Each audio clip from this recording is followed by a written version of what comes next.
Bonjour et bienvenue. Aujourd'hui, on va se plonger dans un texte assez percutant de Saïd Dakar, daté de janvier 2026. Et il pose un diagnostic, disons-le, assez brutal. Le système occidental ne serait pas en simple crise, mais en pleine crise structurelle. Oui, et pour lui, tout part d'un événement déclencheur, le 7 octobre 2023. Il voit ça comme une sorte de stress test, un révélateur qui aurait fait craquer le vernis les valeurs occidentales. Alors, ce qu'il nous propose, c'est une sorte d'enquête. On part du désordre mondial actuel. Et puis, on va remonter la piste. D'abord, les symptômes évidents, les conflits, la crise politique. Mais plus on creuse, plus on s'approche d'une vérité qui est beaucoup plus profonde. C'est tout à fait ça. Et cette enquête nous mène bien au-delà de la simple actualité. Dakar va chercher des penseurs comme Mearsheimer ou Brzezinski pour dire qu'on assiste à un retour violent de la géopolitique de la force brute. C'est-à-dire, C'est-à-dire que le discours sur les valeurs, sur le droit international, tout ça serait devenu une façade. Derrière, ce qui compte vraiment, c'est la pure logique de puissance. Le contrôle des ressources, des territoires, quoi. d'accord. Alors, commençons par les preuves, les symptômes les plus visibles de cette crise. Le premier point qui saute aux yeux dans le texte, c'est l'escalade des conflits. Et ce n'est pas juste une impression, il cite des chiffres. Oui, le programme de données sur les conflits d'Uppsala. Exactement, qui montre dans son rapport 2024 une augmentation très nette du nombre de guerres dans le monde depuis 2020. Et il donne des exemples très concrets, j'imagine. Bien sûr. La guerre en Ukraine, la guerre à Gaza, la guerre civile au Soudan, pour lui, ce ne sont pas des crises isolées. Non, ce sont les preuves que les règles du jeu international sont en train de voler en éclats. C'est ça. Et ce qui est fascinant, c'est qu'il relie ça à une transformation structurelle des rapports de force. Il s'appuie sur des analystes comme Joshua Goldstein, qui parlent d'une nouvelle ère de conflit, Et il cite aussi Stephen Walt, non? le critique de la politique étrangère américaine. Tout à fait. Walt explique comment des décennies d'intervention, même avec de soi-disant bonnes intentions, ont semé le chaos et ont surtout détruit la crédibilité morale de l'Occident. Au-delà des conflits, il y a un autre symptôme, plus politique, le Trumpisme. Oui, et l'auteur insiste bien. Ce n'est pas un accident de l'histoire, mais le symptôme d'une maladie qui ronge les démocraties libérales de l'intérieur. Absolument. La doctrine «l'Amérique d'abord», ce n'est pas qu'un slogan. C'est le rejet des alliances, de la coopération. C'est une vision du monde où seule la puissance compte. Voilà. Robert Kagan appelle ça un retour à la géopolitique pure et dure.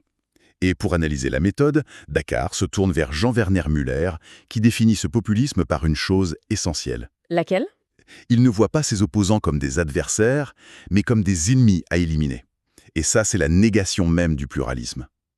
D'accord. Donc, on a les symptômes. Mais d'où vient cette pensée?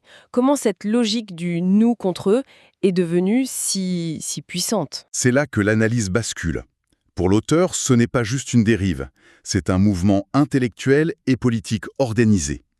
Il utilise les travaux de Jason Stanley ou Timothy Snyder pour montrer comment on normalise un discours de haine pour justifier la violence contre l'autre. Et il précise bien que ce n'est pas juste un phénomène américain. Non, pas du tout. Il cite Enzo Traverso pour dire que c'est une vague mondiale. Et ça nous amène à la question la plus dérangeante du texte. Comment est-ce que ces mouvements extrémistes ont pu naître au cœur même de l'Occident des Lumières, une civilisation qui se présentait comme la championne des droits humains? C'est le paradoxe central. C'est la question fondamentale, n'est-ce pas? Comment une civilisation qui a promu la liberté et la justice peut-elle produire ça de l'intérieur? La réponse que le texte propose est complexe, et elle est faite pour nous bousculer. Il remonte à l'école de Francfort, Adorno et Horkheimer. La fameuse dialectique de la raison? Exactement. L'idée, pour faire simple, c'est que la raison des Lumières est comme un scalpel. Un outil formidable pour la science, le progrès, mais ce même scalpel, poussé à l'extrême, peut devenir un instrument de contrôle, de domination, qui déshumanise. Donc le problème ne serait pas une trahison des Lumières, mais une sorte de côté obscur qui était là dès le départ. C'est exactement la thèse. Et pour la renforcer, il cite des penseurs comme Domenico Le Zurdo. Le Zurdo a montré de façon implacable comment le libéralisme, qui célébrait la liberté, a pu coexister avec l'esclavage et le colonialisme sans y voir de contradiction. La liberté pour nous, la domination pour eux. La contradiction était là à la racine. Voilà. Et c'est là qu'il convoque des penseurs postcoloniaux. Édouard Saïd et son concept d'orientalisme. L'Occident qui construit un Orient barbare pour se justifier. C'est ça. Et puis Achille Mbembe et sa nécropolitique. L'idée que le pouvoir de l'État, c'est aussi de décider qui doit vivre et qui doit mourir. Et il en arrive à la citation d'Aimé Césaire qui est d'une puissance terrible. Oui, c'est l'argument massu. Césaire disait en substance que le fascisme en Europe n'était que l'application, sur des peuples européens, des méthodes coloniales que l'Europe appliquait depuis des siècles ailleurs. C'est une idée absolument vertigineuse. Ça veut dire que la barbarie n'était pas une anomalie, mais le retour à l'envoyeur en quelque sorte. Exactement. Ça déplace complètement le problème. La barbarie n'est plus un ennemi extérieur, mais un potentiel qui a toujours été là, au cœur du projet occidental. D'accord, les fondations philosophiques seraient fissurées. Mais comment ça se manifeste au quotidien dans nos sociétés? C'est précisément là où il veut en venir. Cette crise philosophique se traduit par un effritement social bien réel. Il parle d'un effondrement structurel des valeurs. Il utilise des images fortes, je crois. Très forte. Il parle d'hiver démographique pour décrire la fragilisation de la famille, ce qui mène, selon lui, à une épidémie de solitude due à l'hyper-individualisme. Et cet isolement, j'imagine, nourrit la polarisation? Bien sûr. Quand le tissu social se déchire, on se replie sur des identités hostiles. Il ajoute même une dimension de genre en parlant de burn-out féminin. La femme devenue une machine productive, écartelée entre le travail et la charge mentale? C'est ça. Un tableau social assez sombre. Et sur le plan intellectuel, c'est l'ère de la post-vérité. C'est ça. La confiance dans les institutions, la science, la presse, tout s'évapore. Et ça crée un vide. Un vide que le sociologue Zygmunt Bauman appelait la modernité liquide. Qu'est-ce que ça veut dire, la modernité liquide? C'est une image très parlante. Imaginez que toutes les structures solides de la vie, la famille, la nation, la religion, deviennent comme de l'eau. Tout est fluide, précaire, incertain. C'est angoissant. Oui, et ça crée un immense vide de sens. Un vide aussi spirituel. L'auteur, en s'inspirant de Charles Taylor, décrit un Occident passé d'une civilisation chrétienne à une force séculière. Un vide rempli par quoi? Par le matérialisme et la technologie. Et il cite Harari ou Zuboff pour nous alerter sur les dérives, comme le capitalisme de surveillance. Et la conclusion logique de tout ça, c'est une crise morale? C'est l'aboutissement. Il y a le relativisme moral, la marchandisation de l'être humain, et enfin la perte de toute supériorité morale de l'Occident à cause de son hypocrisie. Au point que même des penseurs conservateurs parlent de suicide de l'Occident. Exactement. Le diagnostic est partagé, même si les causes divergent. Il y a un sentiment de fin de cycle. D'accord. Le diagnostic est posé, il est incroyablement sombre. Est-ce que l'auteur nous laisse au bord du gouffre ou est-ce qu'il esquisse des pistes de sortie? Non, la dernière partie est consacrée aux alternatives. Il explore d'abord la voie de la réforme. Réparer le système de l'intérieur? Voilà, il cite Fukuyama, qui a un peu revu sa copie sur la fin de l'histoire, ou Habermas, qui croit encore au débat public pour sauver la démocratie. Mais ce n'est pas la seule option qu'il présente. Non, il y a un scénario bien plus radical, celui de l'effondrement. En s'appuyant sur Wallerstein, il suggère que le système est peut-être irréformable. Et là, la question devient vertigineuse. Si ça s'effondre, par quoi on remplace?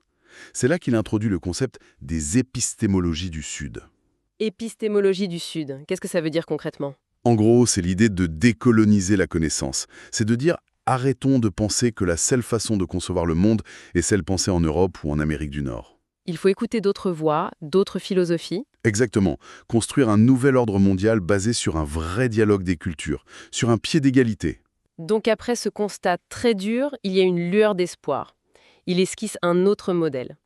Quels en seraient les principes? Il le définit autour de 4 piliers. Le premier, rétablir des valeurs éthiques universelles, sortir du relativisme où tout se vaut. Une sorte d'éthique planétaire. C'est ça. Deuxième pilier, une vraie primauté du droit international, mais sans double standard. Un droit qui s'applique à tous. J'imagine que la justice économique et sociale en fait partie. Évidemment, c'est le troisième pilier, lutter contre les inégalités qui sont un poison. Et enfin, le quatrième, retrouver un équilibre entre le matériel et le spirituel. Et quel serait le concept, le logiciel de ce nouveau modèle? Le texte propose un mot, la fraternité, ou muahat en arabe. C'est un changement de paradigme complet. C'est-à-dire? Passer de la logique de la survie du plus apte à celle de la survie du plus bénéfique pour la communauté.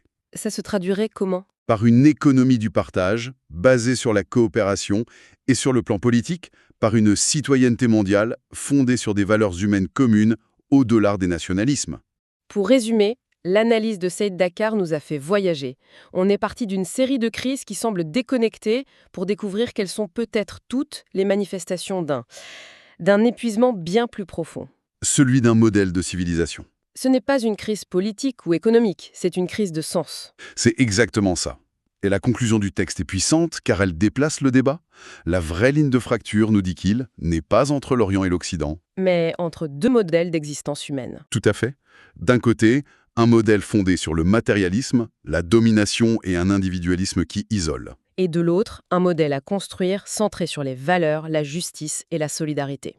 Face à l'effondrement possible du premier modèle, quel sera notre choix collectif pour l'avenir ?